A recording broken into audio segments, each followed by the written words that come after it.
muchísimas gracias por continuar acá con nosotros desde temprano y luego de las excelentes informaciones de la doctora Danesa, como cada jueves, el apoyo acá de nuestra querida compañera Yudelka, aquí luego de haberse dado dos brochazos de Ferrer en la cara, tenemos al doctor Skinner. Doctor. Dígame, buenos días, Yudelka. Buenos días, doctor Skinner, bienvenido. Es que el doctor, yo estoy aquí en Lo el veo aire. fresco como una lechuga. Yo estoy en el aire y veo al señor. Yo no sé de dónde tanta frescura, porque yo me acosté a la 1:30 de la mañana leyendo este libro. El doctor está enamorado de ese libro. Las meditaciones de Marco Aurelio. Excelente. Estoy entrando en el mundo del estoicismo. Lo dijo el otro día. Y el responsable de esa recomendación es de mi maestro Ricardo y amigo, Nieves, el doctor Ricardo Nieves. Él es estoico. Señora, léanse este libro, si usted me permite hacer una recomendación. Doctor. Las meditaciones de Marco Aurelio. Eso es muy importante, porque Marco Aurelio fue un emperador romano que, en base a la gran moral y al estoicismo, implementó un estado democrático en Roma, bajo principios que hoy todavía no son. Bueno, luego de... Y así ellos de Elka, el Ferrer tal vez me ayudó Cuando yo termine con los libros que estoy leyendo, que tengo dos ahí muy buenos, de formación política, me voy a sumar ahí a la... Yo les invito a que lo compren, porque mucha gente va a querer tenerlos digitales. Yo, por cierto, lo tengo digitales. Yo no he podido emigrar a eso. Pero yo los compro, para que usted lo sepa. No me gusta tener mi libro y sobar mi libro y escribirlo.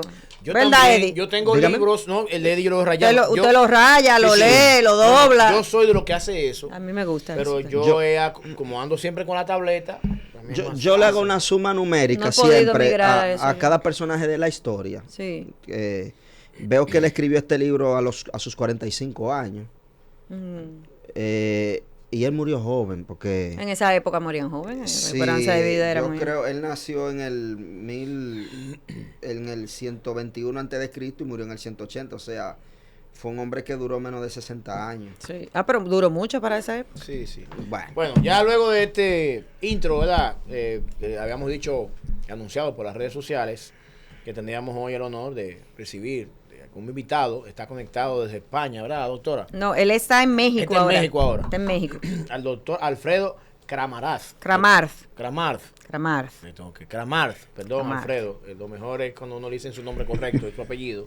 Pero no he tenido la oportunidad de practicarlo. Mira, Alfredo, ¿cómo está? Saludos, Alfredo. Y los audífonos, Carlito. Saludos. Carlito. Saludos. Está fallando, Carlito. No te estamos escuchando ahora mismo, Alfredo, pero ya pronto te vamos a escuchar. Cuando Carlito se ponga aquí, Carlito ese... Es que Eddie viene aquí, señores, y pone y revoltea esto y es un movimiento. Hablan de mí, que yo estoy aquí los martes y los jueves y que tengo que venir todos los días, pero cuando Eddie viene aquí, esto es un alboroto aquí. No entiendo.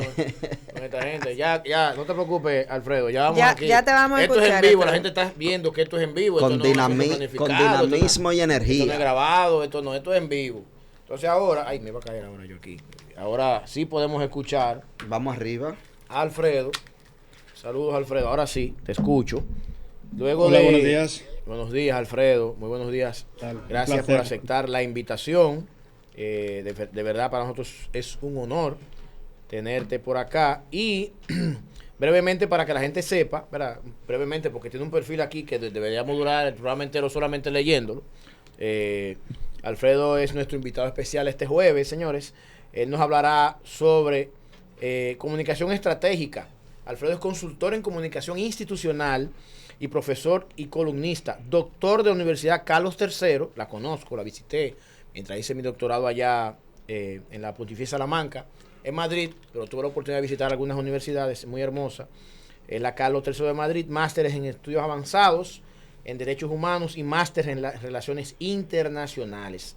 Así rápidamente, para resumir, porque no nos va a dar tiempo de decir el perfil completo de Alfredo, realizó estancia en investigación predoctoral en las universidades de Stanford, en Nueva York, y actualmente es coordinador de la maestría en Relaciones Internacionales en el Instituto Universitario Ortega Gasset, con sede en la Ciudad de México, en donde también imparte docencia. Realmente tenemos un invitado de muy alto nivel, al cual hoy hay que sacarle provecho. Alfredo, muchas gracias por la invitación. Yudelka. Sí, muchas gracias, Alfredo, por aceptar la invitación a nuestro programa de este temprano.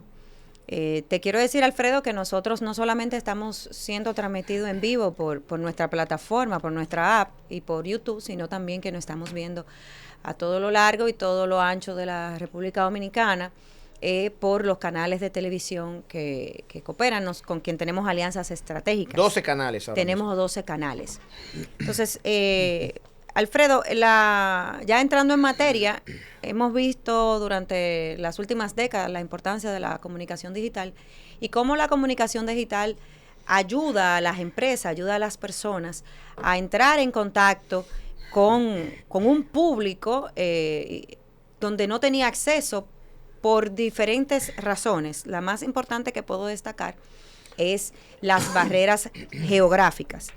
En ese sentido, Alfredo, y aprovechando que estás aquí con nosotros, entrando inmediatamente en materia, y ahí saludas al público, te quiero dejar sobre la mesa algunas preguntas, si te parece correcto.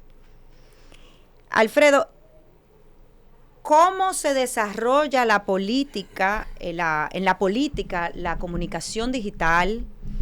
¿Cómo influyen el manejo de las redes sociales en la política y la economía?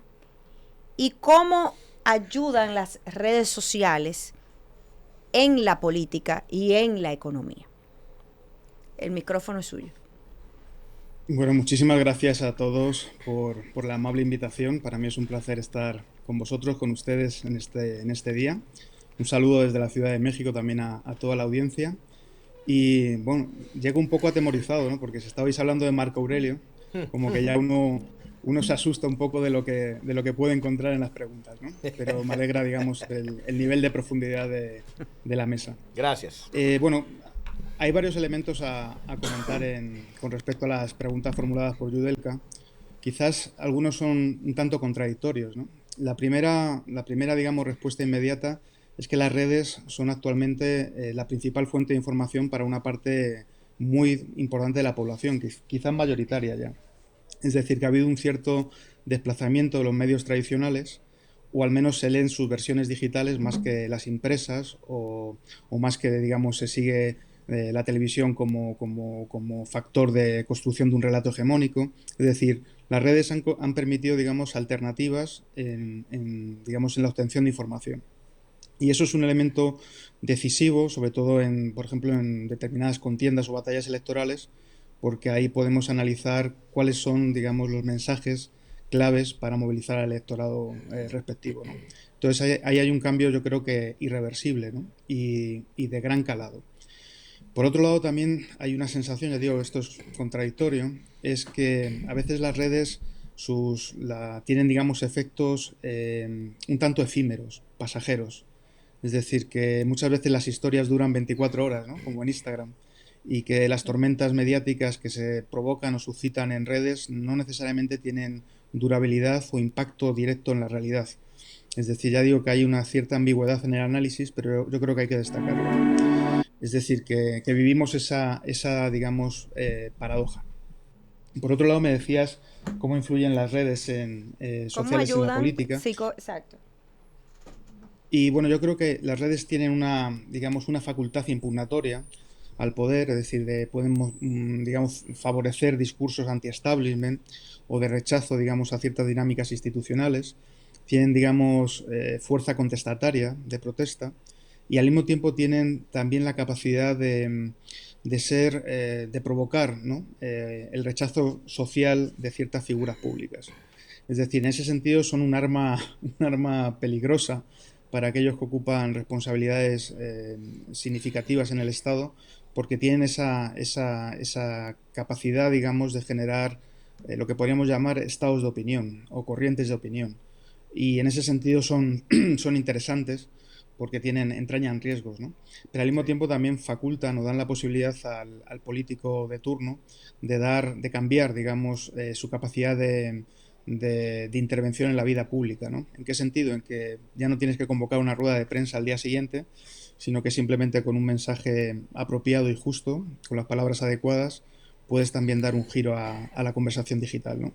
Es decir, provocan inmediatez. Esto yo creo que también es otro elemento decisivo. Y por último, con respecto a la tercera pregunta, que era cómo ayudan las redes a la política, yo creo que tienen también el don o la virtud de generar familiaridad, proximidad, cercanía, sobre todo en espacios tradicionalmente reservados para la seriedad, la frialdad, la solemnidad, ¿no? Como son las instituciones. En este caso, digamos, las redes provocan cierta, ya digo, cercanía, proximidad. A veces es simplemente digamos, es una impresión vaga, pero suelen generar esta capacidad, ¿no? Entonces yo creo que eso, por ejemplo, es algo a destacar y es un elemento nuevo, ¿no? Yo tengo también para Alfredo, excelente, algunas preguntas. Jimmy, tú sabes, Alfredo es un investigador y un estudioso de la geopolítica de Latinoamérica, con especial interés en República Dominicana. No, publicó antes de ayer, un artículo en el Diario Libre que se lo compartí a ustedes por el grupo. Sí. Hay una pregunta interesante para mí sobre casos puntuales de éxito de marketing político digital a propósito, ¿verdad?, de este crecimiento. ¿Cuáles tú destacas, Alfredo? Bueno, en primer lugar, gracias, Yudelka, por hacer referencia también a mi otro lado, ¿no? Que son las relaciones internacionales. Y bueno, yo destacaría primero, o sea, partiría de una premisa, ¿no? Que es que las redes son, digamos, son plataformas que generan emociones, ¿no? Es decir, sobre todo emociones, aunque haya a veces también combate argumental, pero sobre todo tienen una estructura emocional. Y yo creo que en la actualidad las emociones son las que aglutinan voluntades. Es decir, no es tanto el factor ideológico lo que guía el comportamiento social, pero sí las emociones. Y las emociones son decisivas, por ejemplo, en segmento de población de 18 a 29 años, que son a veces algunos primeros votantes y otros que digamos, se inician en la vida política, son claves. Es decir, el factor emocional es decisivo. Por lo tanto, se provocan emociones de diverso tipo, ¿no? Emociones positivas, como puede ser la compasión cívica, la responsabilidad social, la solidaridad internacional, pero también emociones que podemos calificar de reactivas, ¿no? El miedo, el odio, el resentimiento, la envidia. En función de qué emoción sea la protagonista, así también son los liderazgos. Es decir, los escenarios provocan ciertos fenómenos políticos de liderazgo. Es decir, por ejemplo, el miedo siempre degenera en autoritarismo, ¿no? Y el autoritarismo hace que también haya, digamos, liderazgos mediáticos con figuras de esas, ¿no? Mis figuras fuertes. Si queréis ejemplos que a mí me interesan mucho a nivel de comunicación digital, de presidentes, pues uno de ellos es Macron, ¿no? El presidente de Francia. Creo que tiene una forma de transmitir lo que hace, su agenda cotidiana, que es muy original y muy cinematográfica. Y, digamos, un esquema de transmisión de contenidos y mensajes que yo creo que es bastante eficaz, ¿no? En Latinoamérica tenemos muchos que también tienen una eficacia, digamos, en el discurso en redes, pero yo creo que también a veces valoramos, ya digo, esta idea de los hombres fuertes. Digo hombres porque muchas veces son varones, y la idea del autoritarismo como un elemento vertebrador también de ese protagonismo en redes. Doctor Eddie, ¿usted tiene? Sí, yo estoy observando fenómenos en Latinoamérica, sobre todo bajo la experiencia geopolítica que él tiene y combinada con la comunicación, fenómenos de alto impacto en materia de comunicación. No necesariamente que se comparta o no su estilo de liderazgo. Es el caso de Noboa, que me parece una especie de líder muy atípico. Uh-huh. Es una especie de showman. Entre un actor de cine y él no hay mucha diferencia. Bukele por demás también, pero sobresaltan comunicadoras de alto nivel como la recién electa Claudia presidenta de México, Claudia Sheinbaum. Uh-huh. Y quisiéramos saber cómo valora usted este nivel de mecanismos, si eso realmente revierte a alguna o potencializa algunos estilos propios de ellos mismos o moldea más bien lo que es el sentir o la preferencia colectiva en Latinoamérica o en sus países específicos. Si hay alguna manera yo no llamaría de manipular, ¿no? pero sí ciertamente estas formas de comunicar moldean algunos asuntos. Generan tendencia. Correcto. Influencia. Y mira, agrego ahí, porque qué bueno que trajiste el caso de Claudia Sheinbaum, que Alfredo y yo hemos hablado varias veces sobre similitudes que tiene México con la República Dominicana en este proceso de transformación. ¿Cómo tú ves, Alfredo, la estrategia que se utilizó en la campaña de Claudia? Ajá. Frente a lo que ella vendió, que es la cuarta transformación de México? ¿Influenció realmente en el electorado esa estrategia, ese discurso? ¿Cómo lo ves? Ahí agregándole algo a Eddie. Sí. Permíteme hacer un par de observaciones. Con respecto a Noboa, citar a Noboa en México entraña riesgos, ¿no? Después de lo que pasó en la Embajada de México, claro, de Ecuador, claro. Aquí se generó toda una dinámica, digamos, de crítica, pero todo a través del concepto de diplomacia contundente, porque para México fue una gran ofensa, digamos, la entrada en la embajada. Sí. Probablemente había razones que tienen que ver con procesos judiciales cerrados en Ecuador, pero digamos que es una figura complicada para digamos, interpretarla desde México, ¿no? Pero la figura de Noboa y Bukele tienen aires de familia, tienen similitudes, ¿no? Es un poco lo que yo decía entre las posibilidades de derivadas autoritarias, incluso en sistemas a priori democráticos consolidados, ¿no? La figura de Sheinbaum yo creo que es distinta. Sheinbaum hasta la fecha, habéis hecho, por cierto, desde vuestro programa un seguimiento pertinente e interesante de lo que han sido las elecciones en México. Quiero recordar que en varios programas habéis tratado lo que significa, digamos, la plena incorporación de la mujer a la vida política mexicana. Así es. No solamente por la presidencia, sino también en las gobernaturas, que es algo que nos habla tanto y es fundamental lo que ha sucedido también en ese espacio de poder. Y habéis tratado también lo que era el comportamiento electoral, el número de votantes, etcétera, ¿no? Claudia Sheinbaum es una figura, yo creo, distinta. Hasta la fecha se ha comportado de una forma, si queréis, mimética con Obrador. Es decir, es prácticamente difícil discernir cuándo habla uno u otra. En el sentido en que emplean casi el mismo lenguaje. El lenguaje como pueblo, cuarta transformación que decía Yudelka. También los tonos y las pausas son similares, es decir, tienen incluso un estilo muy, muy idéntico. Sabéis que aquí existe la mañanera. Que es diario. Yo no sé cómo exactamente. Entonces, sí, vamos a ver cómo evoluciona en ese campo Claudia Sheinbaum. Digamos, tiene que despegarse de la figura de Obrador y veremos cómo lo hace. Ella tiene una formación diferente a Obrador. Obrador viene del ámbito de la historia y ella viene del ámbito de la física. Científica. Y es especialista, es especialista en un área que también le interesa mucho a Yudelka, que es la ingeniería energética, ¿no? Es decir, que es alguien que tiene una tradición académica muy diferente a Obrador. Incluso parte de su formación la hizo en Estados Unidos, concretamente en California. Creo que vamos a ver a una Claudia Sheinbaum evolucionar mucho. También, como todos saben, los políticos tienen una mezcla de identidad y convicción. Sí. Las convicciones de Claudia Sheinbaum son, yo creo, importantes. Ella viene también del movimiento estudiantil, tuvo protagonismo en fechas, digamos, relevantes para la historia de México. Y al mismo tiempo es una mujer que es judía laica. Esto es también una novedad en México. En México funciona el fenómeno religioso como vertebrador también de identidades y esto es muy, muy, muy sugerente. Ha recibido críticas en ese sentido. Y yo creo que vamos a descubrir a una Claudia Sheinbaum diferente según evolucione la legislatura. Esta es la sensación que yo tengo. Es decir, vamos a ver cómo adquiere una voz propia, ¿no? Pero hasta la fecha, ya digo, la similitud con Obrador es total. Bueno, yo he dicho aquí varias veces que ella tiene varios retos importantes. Así es. México también tiene que enfrentarse a una reforma fiscal y vamos a ver cómo Claudia puede interactuar con los retos el tema de la seguridad también. Pero bueno, fundamental para no desviarnos del tema.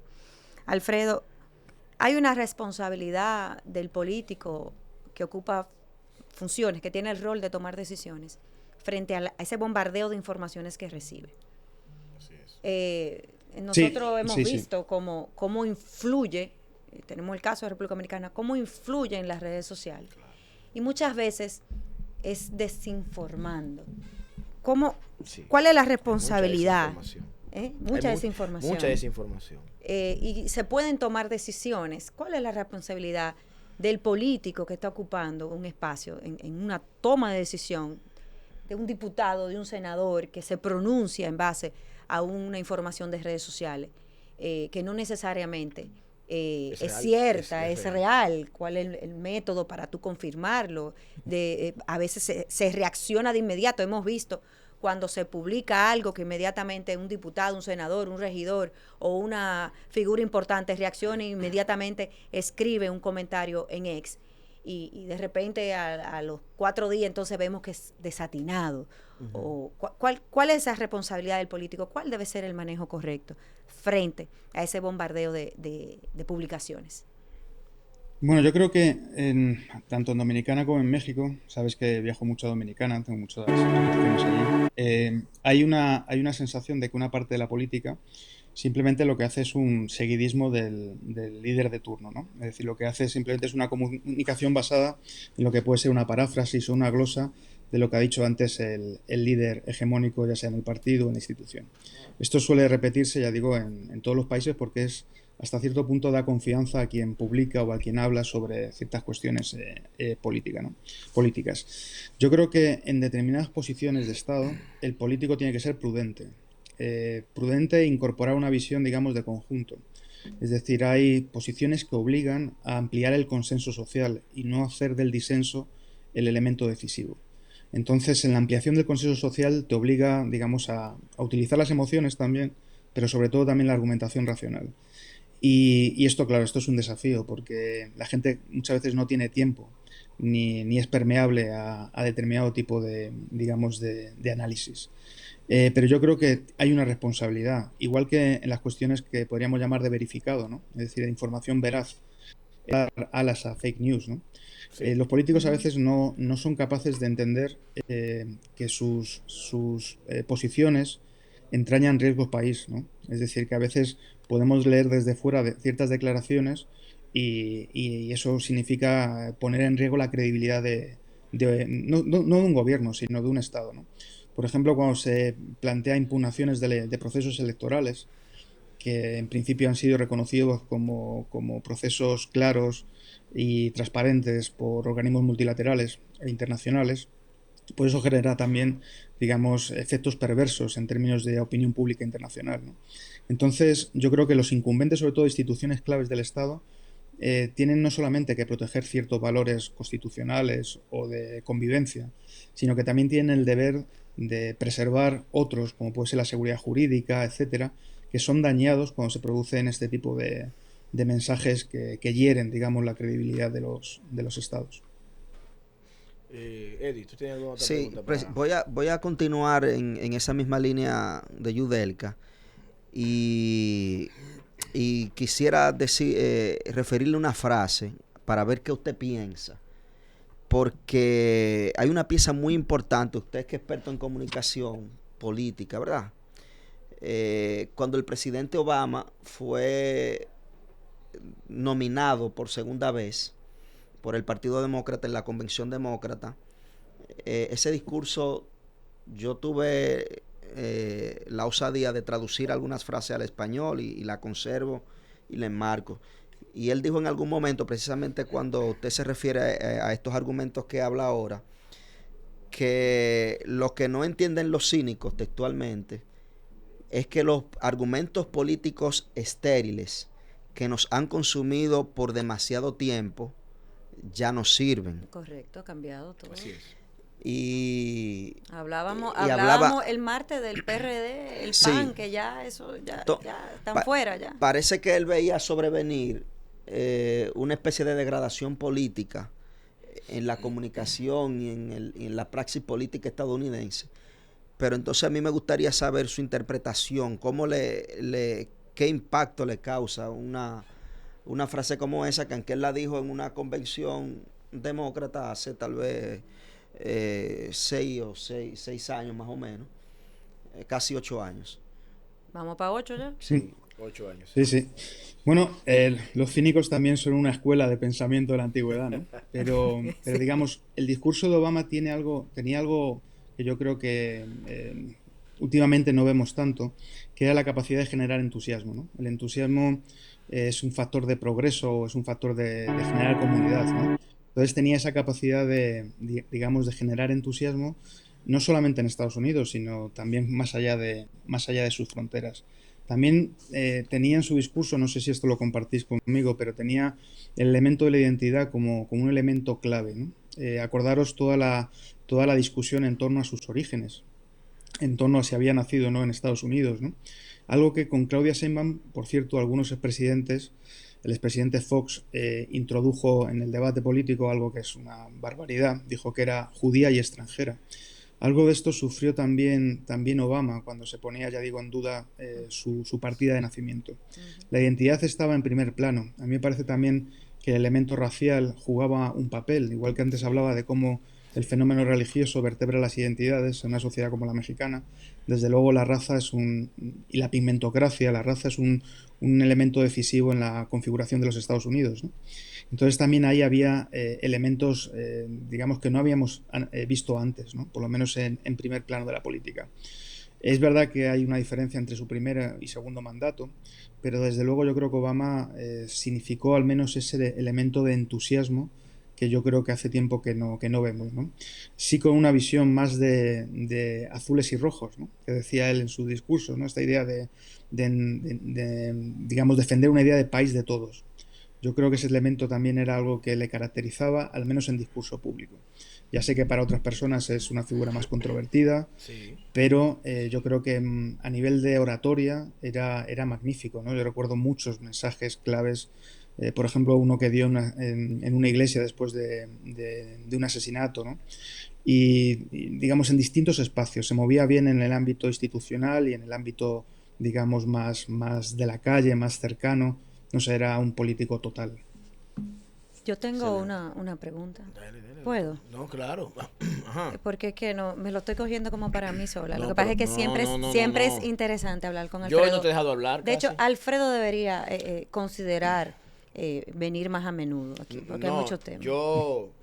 Muchas gracias, Alfredo. Reitero el agradecimiento tanto a nosotros como a un sacrificio público. Porque en México es mucho más temprano. Sí, yo lo que creo es que luego con Alfredo vamos a ver si por lo menos, aunque no sea en vivo, algunas cápsulas, algunas cosas grabamos con Alfredo, porque yo creo que tiene mucho que aportar. Correcto. Y si él está disponible, porque sé que tiene que ser muy ocupado, nosotros nos vamos a aprovechar de esa relación ya que tenemos con Alfredo, sí, para que nuestro público pueda nutrirse de muchas cosas, claro, porque tiene mucho que...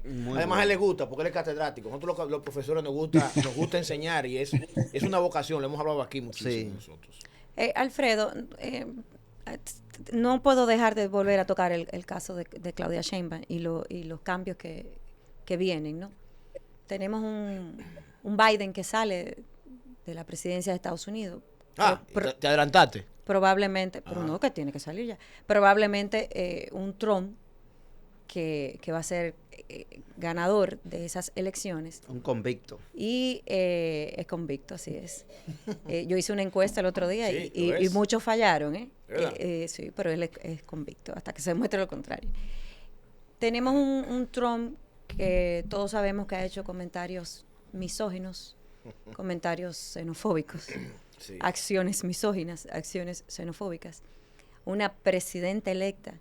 ¿Cómo ves tú que se va a desarrollar esa relación diplomática entre ambos países y esa situación fronteriza? ¿Cómo tú, qué esperas tú? ¿Cómo ves que pasaría? Muy buena pregunta. Excelente. Bueno, primero hay unos intereses económicos tan fuertes que digamos, plantear, digamos, una ruptura o intentar, digamos, que la relación bilateral no funcione bien es un riesgo muy grave. Claudia Sheinbaum en su discurso final, digamos, primer discurso como candidata electa, discurso final de campaña, planteó lo siguiente, dijo que había como 3 zonas de influencia para México muy, muy claras, ¿no? Una era el sur de las Américas, la otra era el Caribe. Ese mensaje para el Caribe yo creo que es importante recibirlo desde Dominicana por los intereses mexicanos que hay en Dominicana, en sectores como como la energía, como la minería, como las telecomunicaciones, como el turismo. Es decir, ese mensaje es un mensaje importante. Es el principal socio comercial de México, es República Dominicana. Y el tercer gran mensaje en términos geopolíticos fue para Estados Unidos, sobre todo para la población flotante mexicana, es decir, para la población que está entre los dos países y para la población que vive en Estados Unidos, que es probablemente en torno a 30 millones, ¿no? Digamos también muchos con doble nacionalidad, etcétera. Entonces ella introdujo ese mensaje como un mensaje clave, ¿no? Es decir, nos preocupan los mexicanos que viven en Estados Unidos. Ella estaba marcando una tendencia de compromiso en su gestión, ¿no? Vamos a ver cómo evoluciona. Yo he estado en Estados Unidos hace poco, estuve como 3 meses en el país y la verdad que me llevé la impresión de que Trump tenía todas las opciones para ganar.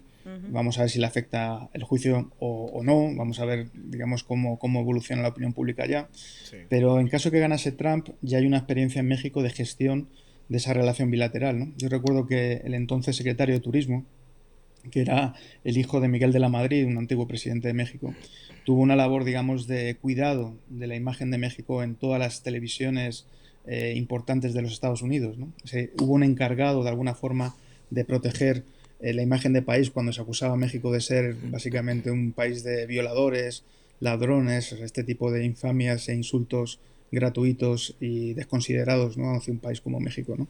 Entonces vamos a ver también qué figuras podrían ser esos escudos de defensa en caso de que Trump continuase con esos mensajes de carácter xenófobo, ¿no? Yo creo que hay elementos de incógnita todavía, o sea, yo creo que es pronto, pero sí que Sheinbaum ya dejó claro en su mensaje que algo de lo que le preocupa de la relación bilateral es la población mexicana en Estados Unidos, y ahí ya hay una visión de largo plazo. Hay una visión clara ahí.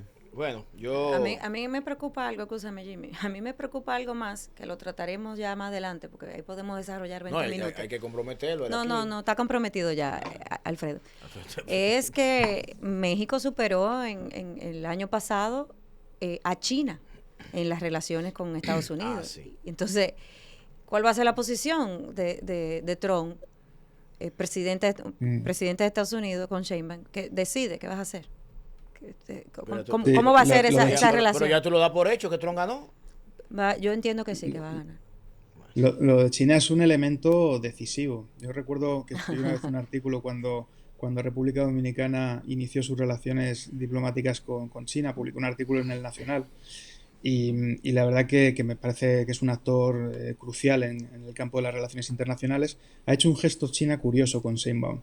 En vez de hacer un mensaje de felicitación al uso vía redes sociales, ¿no?, como han hecho casi todos los presidentes de Europa o de la región, lo que envió fue al embajador, que si no recuerdo mal, el embajador chino en México estuvo antes destinado aquí en Santo República Domingo. Dominicana, sí.